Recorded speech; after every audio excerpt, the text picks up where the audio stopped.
I think our Ci3T primary plan is coming together really nicely. So in this work block, we need to take a look at all of the extra supports we currently offer in our building and start organizing them into our Tier 2 and Tier 3 grids.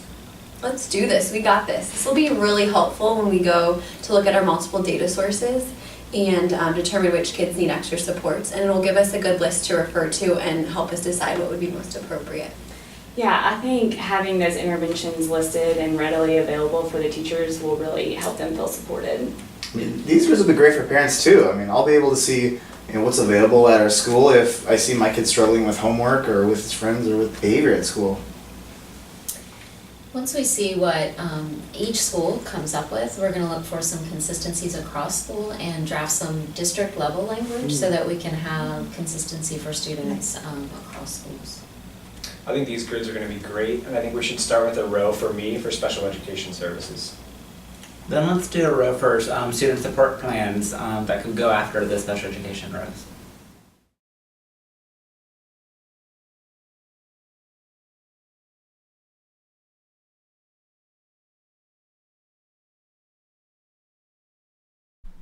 When you're thinking about Tier 2 and Tier 3 grids, we want to be extremely clear. Special education is not a Tier 3 support, and the pre-referral intervention process like GITE, SIT teams, etc. are not a Tier 2 supports.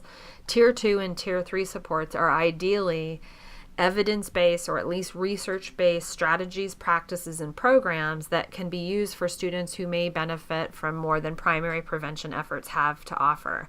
These are not a person or a place. They are the actual supports afforded by individuals in the building, or in the case of Tier 3 supports, it might be even external mental health supports. So as we're thinking about the benefits of Tier 2 and Tier 3 supports, one of the reasons for building these is to build transparencies about what is currently available for students who require more than primary or Tier 1 prevention efforts.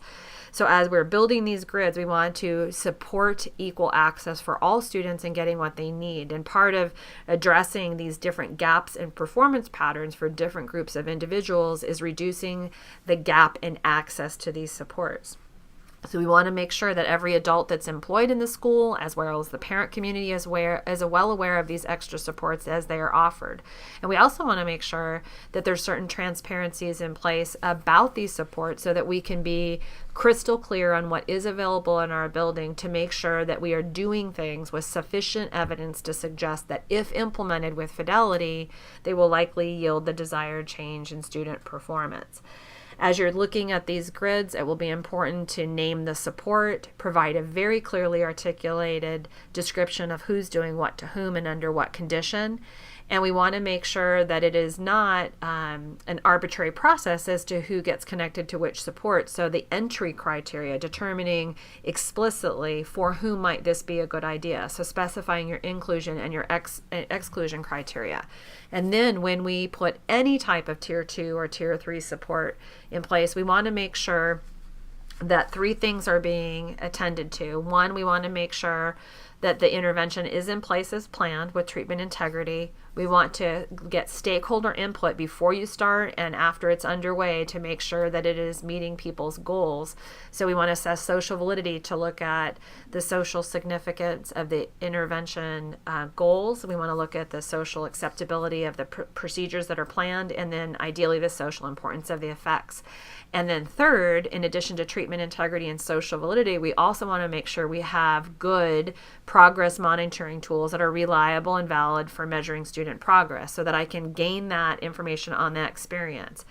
And then finally, we want to make sure we have a planned exit criteria. So at what point is this extra support, which is additive in nature, because remember, Tier 2 and Tier 3 are not replacing what's happening at Tier 1, but we want to have a planned exit criteria so that we can determine if the student should just simply move forward with primary prevention efforts, or if a different Tier 2 should be attempted, or even a Tier 3 supports. And so we want to create definite transparencies in that. And also, just as a general reminder, we must have fidelity data on what's happening at Tier 1, because we certainly don't want to say a student isn't responding to primary prevention efforts if we don't know if they're happening.